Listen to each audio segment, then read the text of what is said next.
Hey class 9th, welcome back to my YouTube channel. My name is Astha and I'll be teaching you mathematics of class 9th.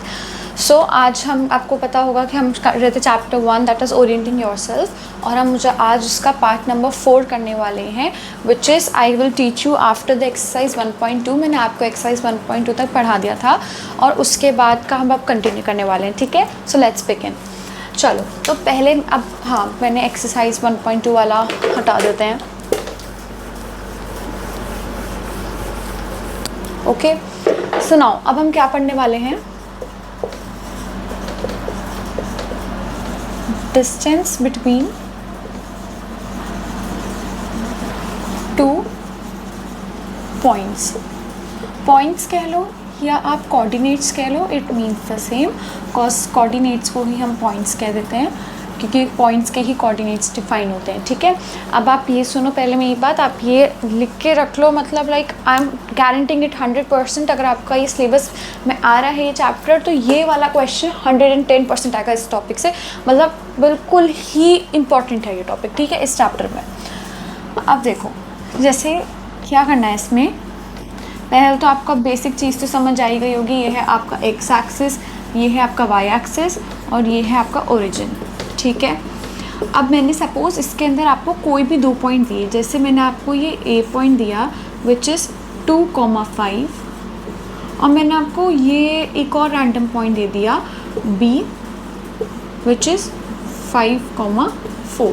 ठीक है, अब आपको इन दोनों के बीच का distance निकालना है. तब आप ये कैसे करोगे, तो इधर हम एक बेसिक कॉन्सेप्ट यूज़ करने वाले हैं. ये आपने छोटी क्लासेस में पढ़ा होगा विच इज़ पाइथागोरस थ्योरम. तो आपने उसके अंदर क्या पढ़ा था कि अगर कोई भी राइट एंगल ट्राइंगल होता है, एनी राइट एंगल ट्राइंगल, तो उसके अंदर क्या होता है, ये राइट एंगल है तो उसकी जो भी साइड्स हैं, let it be A B C, तो जो हाइपोटेनियस होता है उसकी लेंथ का, हाइपोटेनियस की length A B C sides की लेंथ होती हैं. तो इस ट्रायंगल में जो हाइपोटेनियस का स्क्वायर होता है, लेंथ का स्क्वायर, वो दोनों साइड्स के स्क्वायर का एडिशन होता है, that is A square plus B square.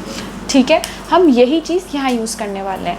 तो हमें एक्चुअल में निकालना क्या है, हमें ये डी निकालना है, ये डी डिस्टेंस निकालना है विच इज़ दिस.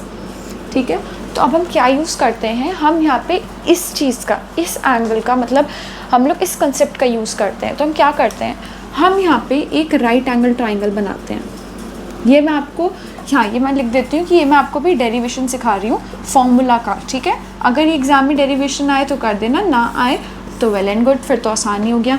ठीक है, तो इसमें आप क्या करते हो, पहले आप कोई भी जो भी आपको 2 पॉइंट्स दिए होते हैं उसको आप हाइपोटेनियस मान के आप यहाँ पे ऐसे एक राइट एंगल ट्राइंगल ड्रॉ करते हो. मतलब बेसिकली क्या करो, सबसे पहले यहाँ पे प्लॉट कर लो ऐसे पॉइंट कि ये 5 है क्योंकि वाई एक्सिस का पॉइंट, ये यहाँ पे आपका 4 आ गया, ये यहाँ पे आपका एक्स एक्सिस पे 2 आ गया और ये आपका एक्स एक्सिस पे 5 आ गया. ठीक है, ये प्लॉट हो गए 5 पॉइंट. अब इसके बाद आप यहाँ पे इनको स्ट्रेट ऐसे जॉइन करके आप ये जॉइन करके आप निकालते हो, ये राइट एंगल ट्राइंगल करके ये डिराइव करते हो. ठीक है, अब देखो ये तो अगर मैं अब आपको ना ये नंबर्स की बजाय मैं नंबर्स हटा के आपको x1 y1 पॉइंट्स रख के समझा रही हूँ, क्योंकि अगर आप अभी नंबर्स में सीखोगे ना तो नंबर्स में आपको नंबर्स से ही समझ आएगा. मतलब मैं आपको कैलकुलेट करके दिखा दूँगी तो आपको फॉर्मूला ड्राइव नहीं हो पाएगा. तो मैं आपको जनरल करके दिखाती हूँ ताकि आप फॉर्मूला निकाल सको. ठीक है, तो late it B x1, y1 point, ये x2, y2. ये x1 y1 क्यों, क्योंकि आपने देखा हो तो पहली लोकेशन पे हमेशा x कोऑर्डिनेट आता है तो x और दूसरे पे y आता है, तो इसलिए y और y1 x1 दिखाता है कि पहला पॉइंट और दूसरा पॉइंट. ठीक है, तब आप यहाँ पे ये देखो कि अब ये पॉइंट हो जाएगा y2, ये पॉइंट हो जाएगा y1. ठीक है, ये हो जाएगा x1 और ये हो जाएगा x2.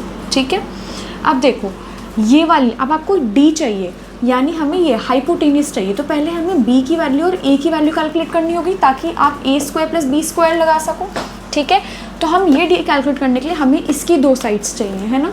तो इसकी लेंथ क्या होगी, सोचो.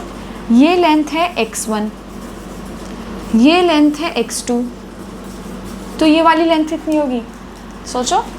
ये that is x2 minus x1, है ना, तो x2 माइनस x1 लेंथ हो गई, ठीक है। ऐसे ये क्या होगा, ये सोचो, ये क्या है, ये है y2 लेंथ, ये है y1 लेंथ, तो ये क्या होगी y1 माइनस y2, है ना, समझ आ गया। तो ये हो गया, ओहो सॉरी, तो ये लेंथ हो गई y2 माइनस y1, ठीक है, y2 माइनस y1 और x2 माइनस x1। या आपको मैं अगर अभी बताऊँ, ओहो मैंने कुछ गड़बड़ कर दी क्या, वेट वेट वेट गाइस, ओ यहाँ पे y2 आएगा राइट, यहाँ x2 y2 आएगा और यहाँ x1 y1 आएगा, है ना, हाँ ठीक है। अब ठीक है, तो y1 माइनस y2। अब आप ये लेंथ कैसे निकालोगे d का, सोचो पाइथागोरस थ्योरम लगा के। तो अब यहाँ पे पाइथागोरस थ्योरम लगाते हम, इसको हटाओ,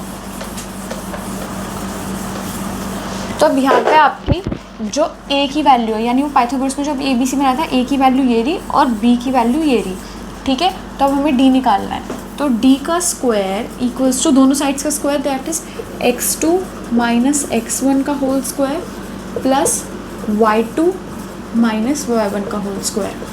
अब देखो काफ़ी बच्चे सोचेंगे दीदी आपने यहाँ y1 माइनस y2 लिखा है, यहाँ y2 माइनस y1 लिख दिया।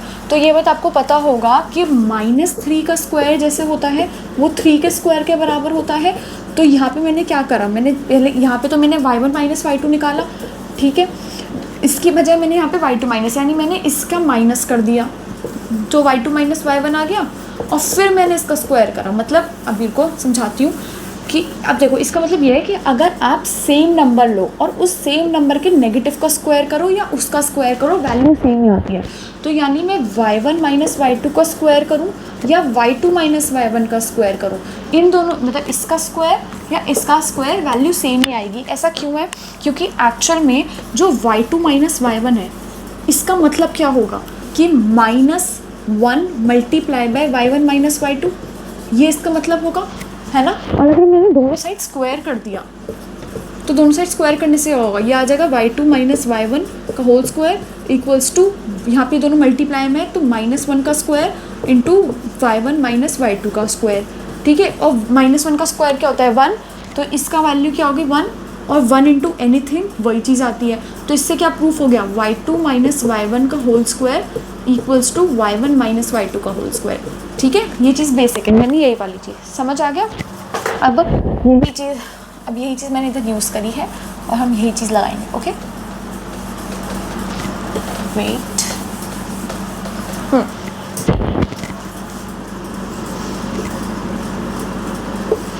ओहो ये भी हटाना पड़ेगा, ये अभी मैं ऊपर लिख रही हूँ, ठीक है, क्योंकि स्पेस चाहिए, bx2, y2, तो ये चीज़ मैंने लिख दी। यहाँ पे डी स्क्वायर था, D square equals to this, ठीक है। और आपको ये पता होता है ना कि अगर, अरे वेट अ सेकेंड, जैसे अगर हम ऐसे करते हैं कि c का square equals to a square plus b square, तो ये अगर स्क्वायर रूट यहाँ से हटता है तो हम यहाँ पे रूट लगाते हैं, है ना। रूट का मतलब तो पता ही होगा सबको, ये तो छोटी क्लासेस में पढ़ के ही आते हैं सब, ठीक है। तो ऐसे ही यहाँ का स्क्वायर जब मैं हटाऊँगी तो यहाँ का स्क्वायर हटा के इसका रूट आ गया, बस आ गया हमारा फॉर्मूला, हो गया डिराइव।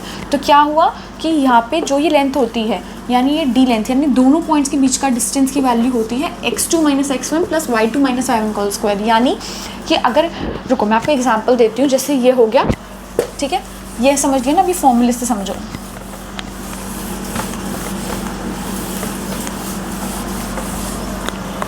कि अगर मैंने आपको कोई भी 2 पॉइंट्स दिए ना, जैसे 3,5 दिया और b दिया 6,7, ठीक है, तो इसमें फॉर्मूला कैसे लगाओगे, ये देखो ये एक बहुत ख़ास बात है कि आप यहाँ पे इसे x1 y1 और इसे x2 y2 मानो, तब भी आपका जो d की वैल्यू आएगी वो सेम आएगी। और आप इसे x2 y2 मान लो और इसे x1 y1 मान लो, तब भी आपकी d की वैल्यू सेम आएगी। ऐसा क्यों, क्योंकि मैंने अभी क्या कहा, अगर आपने सपोज इसे x1 माना और इसे x2 माना, तो x2 माइनस x1 है, तो आप यहाँ पे तो x2 माइनस x1 करोगे का होल स्क्वायर। और अगर आपने ये ब्लैक वाली चीज़ फॉलो करी कि इसे x1 इसे x2 माना, तब आप x2 माइनस x1 करोगे, है ना। तो लेकिन आप देखो, जैसे अगर मैं इसकी जगह रखूँ, x2 की जगह रेड वाले से सॉल्व करते हैं पहले, तो क्या आएगा 6 माइनस 3 का होल स्क्वायर, और यहाँ पे क्या वैल्यू आएगा अगर इसे x2 माना, तब भी क्या आ रहा है 6 माइनस 3 का होल स्क्वायर। वेट, है ना, ये किया ना मैंने, ओ सॉरी यहाँ पे 3 माइनस 6 है, रेड वाला यूज़ करेंगे तो 3 माइनस 6 आया। अच्छा 3 माइनस 6 क्या होता है? -3 का स्क्वायर, और इसका स्क्वायर क्या होता है? 3 का स्क्वायर, और मैंने भी आपको क्या बताया -3 और 3 का स्क्वायर सेम ही होता है 9। तो आप किसी को भी x2 x1 मानो, वो मैटर नहीं करता, बस ये है कि आपको फॉर्मूला सही लगाना है। मतलब जिसको x2 मानोगे उसे पहले लिख लेना, जिसे x1 मानोगे उसे दूसरा मान लेना, ठीक है। तो इन दोनों पॉइंट्स का डिफरेंस क्या होगा? सपोज मैंने इसे मान लिया x1 y1, ये इसका देखो, इसका मतलब क्या होता है, कोई भी चीज़ अगर किसी भी चीज़ के आगे मैं इक्वल्स टू लगा देती हूँ तो इसका मतलब होता है ये चीज़ दूसरी चीज़ के बराबर है। पर अगर मैं इसको ऐसे लगाती हूँ, यानी इसका मतलब ये है कि ये मतलब एक तरीके से इक्वल्स टू नहीं डिनोट करता है कि ये चीज़ इसकी इक्विवेलेंट है। इक्वल का मतलब होता है दो चीज़ बराबर हैं, इक्विवेलेंट यानी एक जैसी है। तो इसका मतलब हुआ कि 3x1 की जगह है और y1 की जगह है। ऐसे ये x2, y2, ठीक है। तो अब आपको इन दोनों की ए बी देखो, जो डिस्टेंस होता है ये पता है ना, कोई भी लाइन होती है, दो भी पॉइंट होते हैं ए बी, तो इन दोनों के बीच के डिस्टेंस को आप ए बी करके लिख देते हो। आपको ए बी नहीं लिखना तो आप डी करके लिख दो, कुछ भी हो। इसका वैल्यू क्या होगी? Root of x2 minus x1, that is 6 minus 3 का whole square plus y2 minus y1 7 minus 5 का होल स्क्वायर, ठीक है। तो इसका क्या होगा? 3 स्क्वायर प्लस 2 का square equals to 9 plus 4 equals to root 13, ठीक है। ये आपका आंसर आ गया, ठीक है। अगर सपोज यहाँ पे अगर आपका आंसर आया होता ना रूट 16 आंसर आया होता, तो ये तो आपको पता है ना कि रूट 16 किसका स्क्वायर होता है, मतलब 16 किसका स्क्वायर होता है? 4 का। तो रूट का क्या होता है? ये 4, इसका आंसर फिर 4 आता है। तो फिर आप जैसे अब आप इसकी प्राइम फैक्टराइजेशन करो तो आपको कोई भी स्क्वायर नहीं बन रहा है, तो आपने रूट 13 ही लिखोगे। पर अगर रूट 16 होता तो 16 किसका स्क्वायर होता? 4 का, तो आप आंसर 4 लिखते हैं, ठीक है। मतलब आपको जितना सिंप्लीफाई करके लिख सकते हो उतना सिंप्लीफाई करना है, ठीक है। तो ये मैंने आपको बेसिक सा एग्जाम्पल करवा दिया है। अब हाँ, अब आप ये देखो, रुको मैं आपको एक और चीज़ बता देती हूँ कि मैं आपको एक बहुत खास चीज़ बता रही हूँ। काफ़ी बच्चे पता है क्या करेंगे, इसको फॉर्मूले से ही करेंगे बार बार, पर मैं आपको डायरेक्ट एक चीज़ बताती हूँ। ये तो मैंने आपको 2 पॉइंट्स के बीच का बताया कि अगर 2 पॉइंट्स गिवन है x1 y1 और x2 y2, ठीक है, तो इसका फॉर्मूला हो गया d equals to root x2 minus x1 का whole square plus y2 minus y1 का होल स्क्वायर, ठीक है। ये आ गया। अब सपोज मान लो कि मैंने आपको x1 y1 की बजाय मैंने आपको ओरिजिन दे दिया, 0,0 दे दिया, और मैंने आपको कोई भी एक पॉइंट दे दिया एक और x, y। मेरी मर्जी में x1 y1 x2 y2 x, y x3 y3 कुछ भी दे दो, इसका अंदर सेम है। आपको शायद दिख नहीं रहा होगा ये। तो सपोज मैंने आपको एक ओरिजिन दिया और एक और पॉइंट दे दिया x, y, ठीक है। अब 0,0 का मतलब क्या हुआ कि कोई भी पॉइंट, पहले तो मैं क्या कर रही थी, मुझे कोई भी 2 पॉइंट दे रखे थे a b, जैसे ये a है ये b है, मैं इनके बीच का डिस्टेंस निकाल रही थी। अब मैं क्या कर रही हूँ, मैं ओरिजिन को ही a पॉइंट मान रही हूँ, यानी ओरिजिन को ही, मतलब ओरिजिन जो है यही ए पॉइंट है। तो अब मैं आपसे बी का डिस्टेंस पूछ रही हूँ, यानी अब मैं आपसे ओरिजिन से डिस्टेंस पूछ रही हूँ। तो हो सकता है कि आपको क्या करें, जैसे आपको तो अभी 2 पॉइंट दे दिए, एग्जाम में ऐसा हो सकता है आपको कोई भी पॉइंट दे दिया जाए और कहे कि अब आप इसका डिस्टेंस बताओ ओरिजिन से।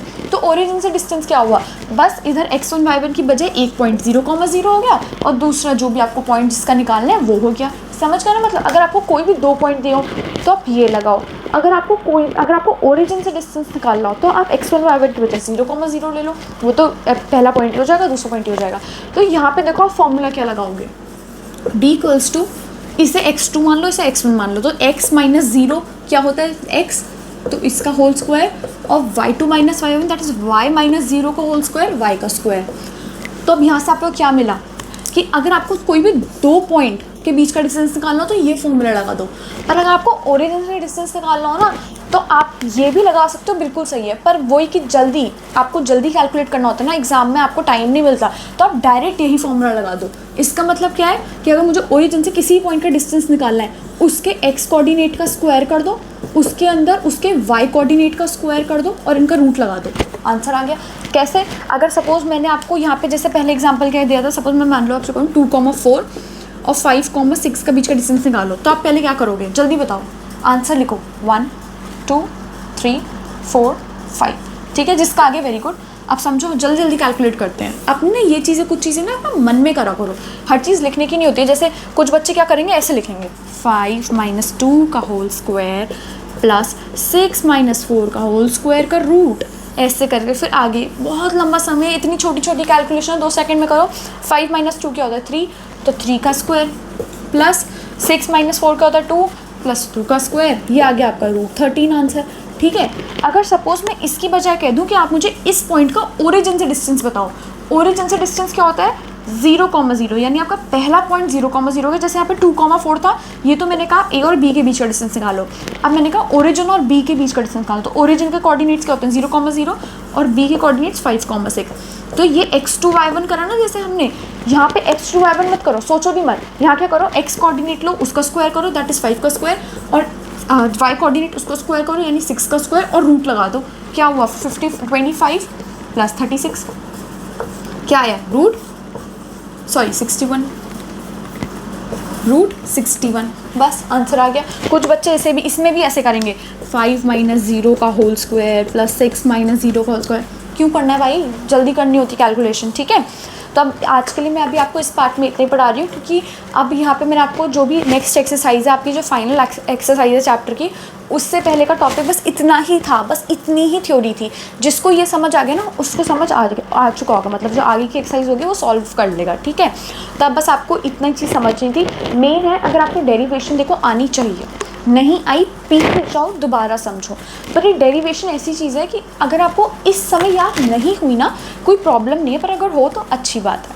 लेकिन अगर आपको याद नहीं है, नो प्रॉब्लम, आप डायरेक्ट ये वाला फॉर्मूला याद रख लो ऊपर वाला। और एक ये चीज़ बस शॉर्टकट है, आप इसको एक ट्रिक मान लो, एक ट्रिक की तरह से याद कर लो कि अगर आपको ओरिजिन से निकालना हो, ओरिजिन से डिस्टेंस निकालना हो, तो आपको डायरेक्ट दूसरे पॉइंट का x² + y² कोऑर्डिनेट करके रूट कर दो, ये आ जाएगा। ठीक है, अब फिर मैं आपसे अगले पार्ट में मिलती हूँ, जब मैं आपको एक्सरसाइज सॉल्व कराऊंगी आपकी फाइनल।